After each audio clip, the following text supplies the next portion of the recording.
हो गया।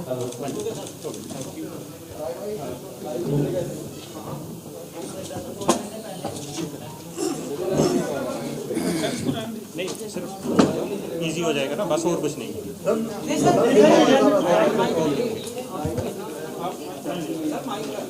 ठीक है सर, चल रहा है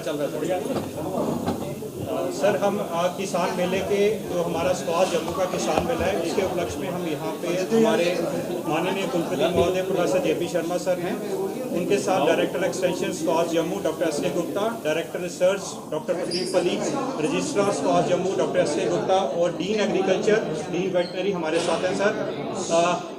क्योंकि हमारा ये 5 दिवसीय किसान मेला है जो पूरे नॉर्थ इंडिया के लिए चलेगा, तो मैं रिक्वेस्ट करूंगा हमारे वाइस चांसलर सर से, sir please start the briefing sir. सबसे पहले मैं आप सभी लोगों का बहुत स्वागत करना चाहता हूं और धन्यवाद भी देना चाहता हूं कि आप इतनी बड़ी संख्या में यहां पर इस इवेंट को कवर करने के लिए आए हैं। ये मेला जैसे डॉक्टर पुनीत ने बताया 7 से 11 तारीख तक होगा, 5 दिन का। और ये भी एक अपने आप में अनूठा मेला है, क्योंकि देश के किसी कोने में बड़ी यूनिवर्सिटी हो, जो भी पुरानी हो, कहीं 5 दिन का मेला नहीं होता है। तो यहाँ पहले 2 दिन का मेला हुआ करता था और उससे किसान भाइयों को कोई ख़ास फ़ायदा हो नहीं पाता था। आज इनॉग्रेशन होता था, अगले दिन वो ख़त्म हो जाता था। तो हमने इसको 5 दिवसीय मेला किया है, 7 से 11 तारीख तक होगा। और माननीय LG महोदय श्री मनोज सिन्हा जी इसका उद्घाटन करेंगे 11 बजे 7 तारीख।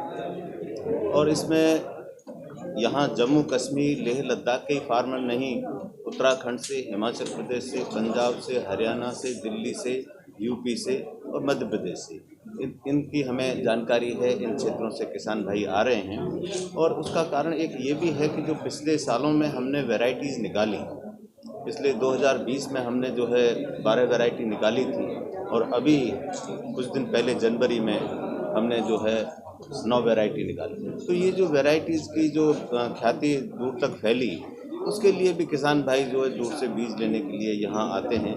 जैसे मैं एक वैरायटी बताऊं, जो जम्मू 118 है, जो बासमती की वैरायटी है चावल की, उसकी बड़ी डिमांड है। वो कम समय में पक जाती है और गेहूं धान के जो क्रॉपिंग सिस्टम है उसमें किसानों को अच्छा समय मिल जाता है, तो बड़ी प्रचलित हो रही है।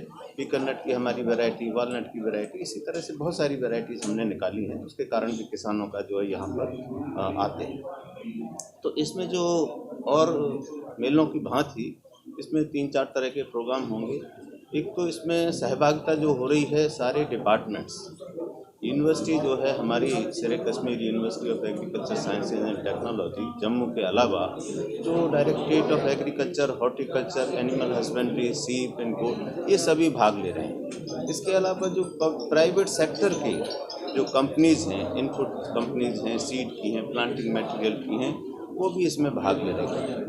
और जो इसका एक खासियत ये है कि कुछ इनोवेटिव फार्मर्स दूसरे क्षेत्रों से भी यहाँ आके अपने स्टॉल लगा रहे हैं, NGO भी लगा रहे हैं। तो इसमें जो टॉपिक रखा गया इस बार, इसमें एक खासियत ये है कि जो हमारी प्राकृतिक खेती से लेके आधुनिक खेती तक का इसमें बात होगी। और आपको पता होगा जो इस साल का बजट भी एग्रीकल्चर का फोकस किया गया है, वो हमारा प्राकृतिक खेती से ड्रोन टेक्नोलॉजी तक है। तो इसमें प्राकृतिक खेती में क्या संभावनाएं हैं, किस तरह से हमारे जलवायु को सुरक्षित रख सकते हैं, किस तरह से हमारी ज़मीन को सुरक्षित रख सकते हैं, किस तरह से हम लोगों के स्वास्थ्य को सुरक्षित रख सकते हैं, तो उस तरह की कैसी खेती होनी चाहिए उस पर जोर है। और जो लेटेस्ट टेक्नोलॉजी है, ड्रोन टेक्नोलॉजी है, स्मार्ट एग्रीकल्चर है, इन सारी चीज़ों पर भी बात होगी। हाइड्रोपोनिक्स पे इस पर बात होगी, इस तरह की सारी चीज़ों पे इस पर चर्चा यहाँ पे होगी। और हर दिन कोई ना कोई एक महत्वपूर्ण कार्यक्रम इसमें रखा गया है। जैसे एक दिन बीज पे कार्यशाला रखी गई है, क्योंकि बीज यहाँ के लिए एक बहुत ही, हर जगह के लिए इम्पोर्टेंट है, लेकिन यहाँ के लिए और भी ज़्यादा इम्पोर्टेंट है, क्योंकि सीड रिप्लेसमेंट रेट यहाँ पर सिर्फ 12 से 26% है, जबकि एक सीड का ही जो कंट्रीब्यूशन होता है प्रोडक्शन में 25% होता है। तो उसको देखते हुए यहाँ पर हमने कार्यशाला रखी है। उस कार्यशाला में इंडस्ट्री भी रहेगी, वैज्ञानिक भी रहेंगे हमारा एक वीट और बार्ले का इंस्टीट्यूट है, उसके डायरेक्टर आ रहे हैं। ICR का एक इंस्टीट्यूट है सीड का मऊ में, यूपी में, वहाँ के डायरेक्टर आ रहे हैं। और ऐसे ग्रोवर्स भी, जो किसान हैं वो ग्रोवर्स भी आ रहे हैं, इंडस्ट्री भी आ रही है। तो कैसे सीड सस्टेनेबिलिटी इस क्षेत्र में लाई जाए, एक दिन उस पर चर्चा होगी।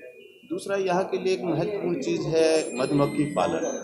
और छोटे किसान हैं, कम जोत है, तो उनके लिए ऐसा एक व्यवसाय है कि बिना ज़मीन के भी किसान भाई अपनी आमदनी ले सकते हैं। तो मधुमक्खी पालन पे एक दिन की कार्यशाला रखी गई है और उसमें बी बोर्ड ऑफ इंडिया है भारत सरकार का, उनके माध्यम से इसको रखा गया है।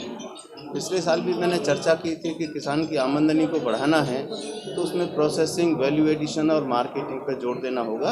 और यहाँ तक कि हमारा उत्पाद सिर्फ देश में नहीं, विदेशों में भी जाए, इस पर जोर देना होगा। इसके लिए एपीडा के माध्यम से एक दिन की कार्यशाला रखी गई है कि किस तरह से यहाँ के जो किसान हैं, क्योंकि जो संभावनाएं यहाँ हैं दूसरे क्षेत्रों में नहीं है। मैं जम्मू कश्मीर की बात करूँ तो यहाँ की जो जलवायु है वो हर तरह की जो भी पूरे वर्ल्ड में मिल सकती है वो यहाँ पे है।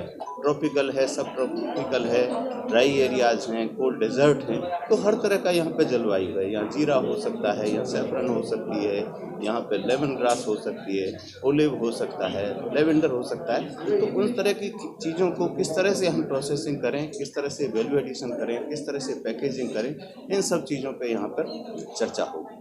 इसी तरह से एक आकर्षण रखा गया है यहाँ एक दिन का बच्चों के लिए, जो हमारे स्टूडेंट्स हैं। अब जो राष्ट्रीय शिक्षा नीति नई आई है उसमें यह आया है कि वोकेशनल एजुकेशन को कैसे बढ़ावा दिया जाए, शिक्षा इस तरह की हो कि हमारे जो बच्चे पढ़ के जॉब सीकर न बने, जॉब प्रोवाइडर बने, जॉब क्रिएटर बने।